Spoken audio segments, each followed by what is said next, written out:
plants. However, on all the photos and in the picture, there was 12. Now remember, they tried to count the pepper plants as cannabis plants. And they took them too? The manager of the store came up and told them those are pepper plants.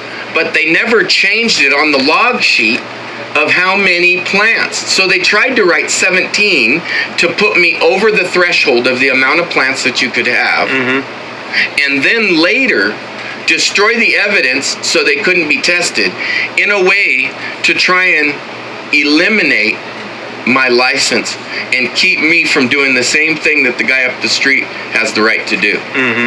So now we're talking about constitutional rights. Exactly. And civil. I believe so. Yeah, constitutional and civil rights. And also rights to run a business that's licensed. Correct. So there's 3 things that they did. Well, and they is the key word here. You know, they is, and what originated with they was one of the other growers, the competing growers in the same valley. Right. And, you know, if you look up the NRS code associated with if they were to come in and have done it the right way and had a warrant for my arrest and they came in, let's just say, that phone call would have had to been a written complaint, not just some phone call that somebody makes out of left field that doesn't like me because they're in the same business. Right. It would have had to have been a valid complaint, and the judge or an attorney has to sign that warrant. Not some Barney Fife officer that's gonna just Mickey Mouse a signature and you can't even read his writing and he spells cell phone S-E-L-L. Right. It's all unacceptable in my book. Here's the key thing I don't understand. Why are they getting involved with the Department of Agriculture? They have no jurisdiction. They should have came with the Department Because of Ashley Jepson, in my opinion, that heads the Department of Agriculture is manipulativable. They were able to get into Ashley and tell her, this is what's going on with Paul. This is a big bust. This is a marijuana transport thing that's going on. They lied to her, and rather than her saying, I'm the state officer, I'm going to do my own investigation, Right. she went with what the sheriffs and county and these other individuals said to her. And actually, And she's still new. This is only her first year in the game. So now she doesn't know me from prior years and everything else. The whole problem here is the whole industry is new. So Right, nobody correct. really knows anything. So the sheriff's department would have been smart to do an investigation instead of an arrest. I believe that they just should have done some pre-litigation, which would have been to come in, set an appointment, sit down, look at the plants, look at the situation, make sure that all the customers were out of the store at the time, additional employees. We could have cleared the area and then started doing what we were doing. The way they did it, by trying to come in the store, then call for the warrant after, then grab my hand to arrest me, then hand me the warrant real quick as they're grabbing my hand. It was just handled incorrectly on our Improperly levels. trained. Right, right. Yeah, they're not trained properly. That's the whole problem. Now, the way I look at it, because I was in business since I'm 20. Yeah. And I was licensed by the police department at the beginning, and then the police department didn't have padlock law, so they gave it to the Department of Consumer Affairs, because if you didn't pay, they just padlocked your whole place. So it was extortion. Wow. Yeah. Cops can't do that. They can't just board your place up. Right. So they Right. gave it to the Department of Consumer Affairs, and then there was a whole bunch more things that you had to go through with Department of Consumer Affairs, and most of them didn't know. But the cops didn't bother my business at all. They would say, listen, call the Department of Consumer Affairs, send your investigators down, there's a problem there. If you need an escort, call us. Right. If not, let us know what happened. Right. They didn't do that. Right. Because they want to take charge of everything. They want to disrupt your business, which they have. Your business is down by 95%. Temporarily, yes, sir. Right. Okay. That's a big hit. That what they're trying to do is destroy you. Right, I've right. been through it. I What about the understand. stress? What about the health? What about the breakouts, pimples? I mean, come on. It's been tough, seriously. I mean, they got you questioning yourself and your business and everything that you've done for years on end, and you've tried to do everything by the book, including acquire additional permits than what's required, and then you find out that you're being attacked by the same guy that you paid the permit to, the guy that shook your hand and said congratulations. Yeah. It's tough. Yeah. Well, that's what a corrupt criminal enterprise does. We're gonna go to a break. Yes, sir. And when we come back, 775-751-2579. Thanks. Nevada Southern Realty. Support for KPFF comes from B&P Dirtwork. B&P Dirtwork offers all-purpose backhoe. That piece of paper I gave you should make your day. That will, of course. That's a beautiful piece of work. And we have more. Yeah, and it just starts, and it gives us a head start on cleaning up the community a little bit, you know? Exactly. I think the most important thing is that we also put a small trust together and probably a charter and put what we're going to try and do and accomplish. And then we'll have a goal that once we recover it, what it'll do to, if we even have to have Hello, this I is have a- LD. what do a brick front building, Yeah, I have stone and mortar building down Listen, here you know what I'm that gonna do helps with the money? people file at the ACLU or something. You know what I'm gonna do with that money? St. Michael's Foundation is gonna help the community, the poor people get back on their We're gonna feet. have a good Yeah. time.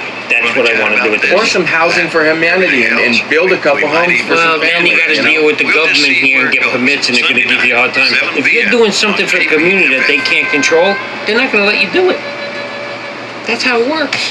Yeah. If they can't control it, you ain't doing Want to it. know what talk Unless program it's part of their friends. KPFF? The KPFF Well, I got an program is idea to now on our solve it, Film but I don't Festival know website. if anybody's If you ready want to for see that. what's coming up this Most week at pe- KPFF, most people here just aren't go ready to for anything. www.drunkfilmfestival.org. We got a call? As programs Okay, as soon as we go are back on the air, I'll take his call. That's www.drunkfilmfestival.org Right here. for the best talk programs in Pahrump. This is 97.7. It's a good friend of mine that owns this. Okay. You need And, this number on it? Okay, and we're back. We have a caller. Go ahead, caller. I can barely hear you, Anthony, over the phone, and I don't have the radio on, so I'll The just say flag what I is got great. to say, and if you want to talk to me, maybe I can hear you. You mentioned Louis DeCamio there. You can talk something about him being denied the right as far as the JP or something. What were we going to say? Well, what happened was they're talking about why is Gus Sullivan getting involved in Beatty, because Beatty that area covers Amargosa Valley. But Louis was complaining that they put Beatty and Pahrump together, and that's why the election was, he should have got the spot when Kent got out. But now they separated it again. So now, because Amy was asking why are they giving it to Sullivan, because Amargosa is covered under the Nye County. court in Beatty. Yeah, well, you're exactly right. What they did, they changed the law, so to speak, temporarily to keep Louis out, so you wouldn't be justice of the peace, even though it would have been, they would have picked one of 3 or 4, whatever. And then they changed it back because they no longer needed it, so to speak. It was for convenience, and they're not supposed to be doing it. It's just willy-nilly, well, we want it this way, and that's what we're going to do. And this went on for like 2 years, I think, Sullivan was the JP coming down here, instead of appointing one from Pahrump. Right. Well, that's what a corrupt criminal enterprise does, whatever they want. Yeah. I want to just tell Paul, usually when they deny charges, they don't reinstate them. But there is a statute of limitations of 3 years on most of, on felonies, and it's 2 years on gross misdemeanors and 1 year on a misdemeanor. So, but if they told him it's denied, they probably won't do anything about it. The only thing is the person that told him is one of the clerks at the DA's office, and it's not as reliable as if a district attorney or assistant DA would say, we're denying charges. Correct. I Yeah. would tell people to go to the window, they've got a case pending, and they would ask about the charge, and they say, DA's office is denying charges. You're not going to be prosecuted. Well, what he should do is go there and Some peace of mind, I sure hope so. he should go there and ask for it in writing. They else. Well, he can ask, but it's not like in the Bible asking you show his seed. And that's forever, you know what I mean? Right. I want to ask Paul something. Go ahead. My understanding, Paul, was that any type of hemp product couldn't, the sun will kill it. Like if it's in the intense sunlight. Is that correct or what? I mean, you're growing it outside. Does the hemp survive the heat of Nye County, Amargosa? It does beautiful out here. As a matter of fact, we let it go all the way into December just to see what would happen, and we left about 5 plants out in the field. And when I went out there around Christmas time, I was able to pull those things out, and I thought, God, they've been out there so long, I'm just gonna pull them out and get rid of them. And as I pulled them out, they were still green on the stalk. Wow. So not only are they thriving really, really good in the outdoor sunlight here, but they can also fight through the winter cold and chills pretty good out here with the temperatures that we have. The good thing about the plants outdoor here is, you know, and I like to say this and rub it in a little bit, but, you know, if you ain't first, you're last. I gotta say, and I got a little pride behind it, despite everybody else in Amargosa Valley and Pahrump and a lot of guys that started farming, they, you know, first put their plants out underneath canopies and shades, and we were some of those first farmers that said, no, we're going straight under the sun and we're growing trees. I mean, these things have not even started flowering yet, and they're 6.5 feet tall and probably 20 pounds of material as far as the leaves before the flowers have even started. Well, it is amazing. I thought it was much like a tomato plant that the sun would kill them, and here you're growing them outside and being successful as far as the growth of them. So, you know, I stand corrected as far as my whole view was like you had to have them covered, Yeah. greenhouse or something like that, but Yeah. you're doing it outside. I We're- know you were part of the states program when they were doing it. They were encouraging people to Yeah. grow hemp. Yep, higher level of education. We were Right. part of the program working with the University of Reno, Nevada as well, and reporting back to them. And a lot of our statistics went into the system for the first years of farming, as well as in California too. We ran, see, Nevada doesn't have a pesticide screening yet that's complete for the requirements for the Department of Agriculture. They're just getting to that point right now. But in California, they already have that present. So we not only did lab samples in Nevada, but then we sent lab samples to California so we could get that extensive pesticide screening. And then once we got all of that back and found out that it was a clean product, it had no pesticides in it, then we started to work with distribution companies on getting it out there. And so the distribution companies are notified to keep it in closed boxes and humidified areas and so on and so forth.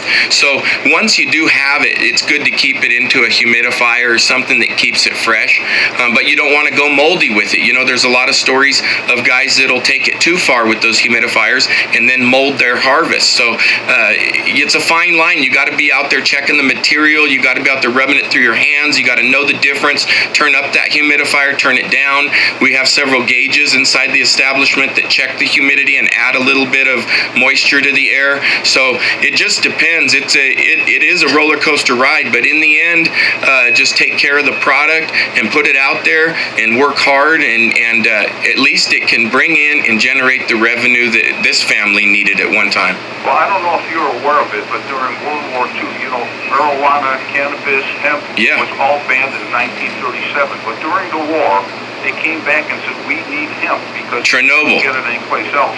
So they encouraged farmers, especially in the Midwest, to grow it. And they Yeah. were growing it legally and provided seeds and everything else. And then after the war, once again, they banned it again, just because it was the Hearst wood deal and the Yes. Yeah. horse, you know.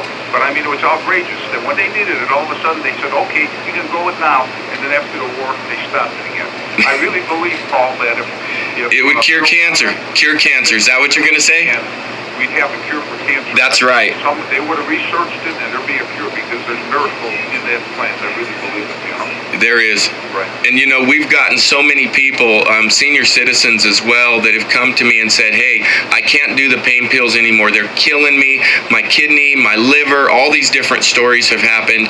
And, we've taken in several senior citizens from our area in Amargosa and tried to sit down with them, check their blood pressure, check their blood sugar, and then started some basic treatments that we did complimentary just to see if they would change or make any differences in their rheumatoid arthritis, all the way down to high blood pressure, a lot of several different situations. And, I had one of our senior guys that's 82 years old out there come to me and he said, Paul, I'm not going to make it another month on the pills and stuff that I'm on. I won't make it. Do you have any ideas of what I could do? I'm not ready to leave my wife. And I sat down with him and we came up with a plan, and with less than 3 days later, he was off pills that he had been on for over 3 years and couldn't break it. And now this same gentleman is up and he's on his feet and he's exercising and walking and moving. And so I think the cannabis not only gave him hope, but just got him through that threshold that he didn't have light on the end of the tunnel on the other side, and we got him through. So that's one Grow a Boat patient that's been taken care of out in Amargosa Valley that I can attest to. Well, I read Ricky Simpson's book about, his discovery in Canada and how he got railroaded, much like you're being railroaded right now. He had actually leave the country because they're out to get him. But what's happening to you is an outrageous deal by the Sheriff's Department. I can see it. I've heard your side of it, and I've seen you on TV and everything else, so I wish you the very best. I'm going to open a phone line up. I accept Jesus Christ as my Lord and Savior. Keep the faith and power to the people. Ray the Flagman, over and out. Good luck to you. Amen. Thanks, In Ray. Jesus' name. So, the problem here is these people just want to do what they want to do. And, Nye County has always had a lot of lawsuits. And it seems that they keep having more and more because they don't learn from their mistakes. We all make mistakes in life. But Right. if you don't learn from them, that makes you stupid. Well, let me explain what would be so simple for these county commissioners. I think that they should have the same qualifications that us as real estate agents have, a continuing education class that they have to do so many hours of, because the way that they're doing it right now with some basic contract law, they wouldn't make the breaches, the mistakes, the misrepresentations, and the fraudulent acts that they're making with just a small bit of education. The problem with that is those are elected officials. Now, you could have that, and even with the sheriff, it's a hard thing against the sheriff because the sheriff is really not a law enforcement person. That is the overseer of everything that they do. The law enforcement people are the undersheriff and down. Those are the people that need to be trained. You won't you won't be able to get anybody to run for office if they have to be educated. Right, right. But Look at me, I'm a moron. I ran for town board. You don't have to. Then maybe we need to work on our welcoming packages for people that move into town. In Vegas, when you come into town and you purchase a property with our brokerage, you get a binder, you got the phone company, all of the contact numbers, you got people for stickers, for business cards, everything inside of that folder that you can either choose to use and go that direction, or you can close the book and say, I don't want to deal with it. But you give them an option. Instead of a swift kick in the ass and a criminalized charge. Excuse me. Yeah, that's right. She's got the thing in there. The key thing here is what you're talking about, what you do in your business is like what people used to do when a neighbor moved in. You went to introduce yourself with a baked cake and say, welcome to the neighborhood. Correct. So you do that in your real estate business. In a way, yeah. Yeah. Try to give them a warm welcome. Take them out to dinner a couple of times. Right. We don't just screw them and then kick them to the curb. Well, I mean, come on, right?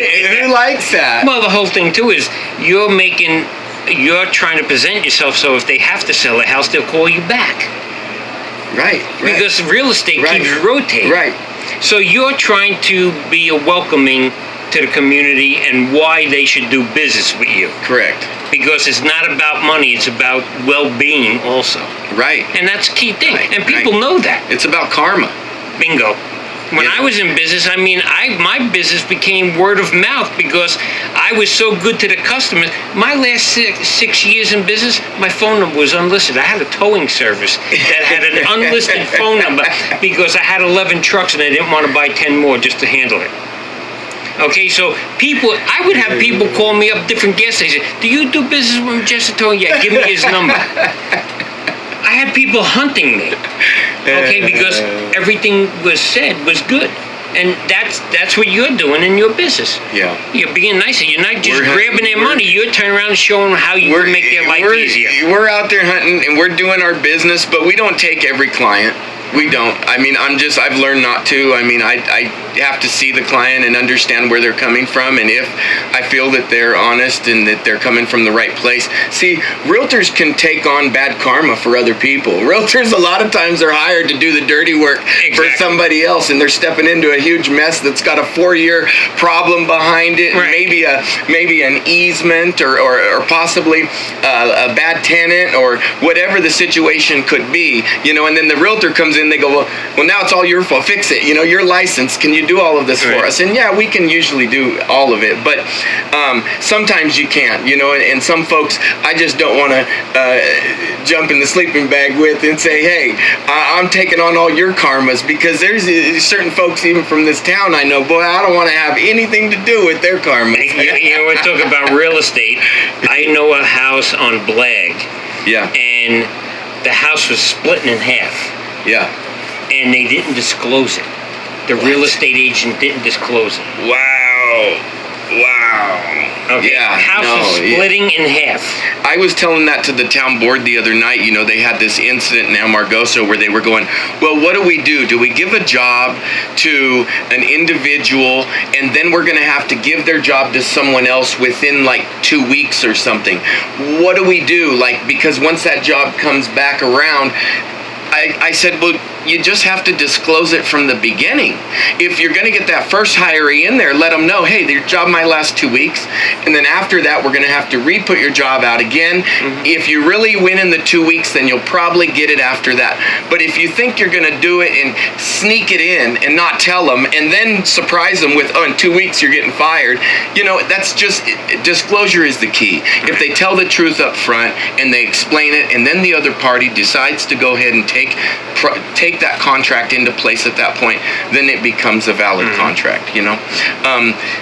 There's a few other good listings, though, I've been looking at in Pahrump here. Just don't give any monies. No. You can't do that on the radio.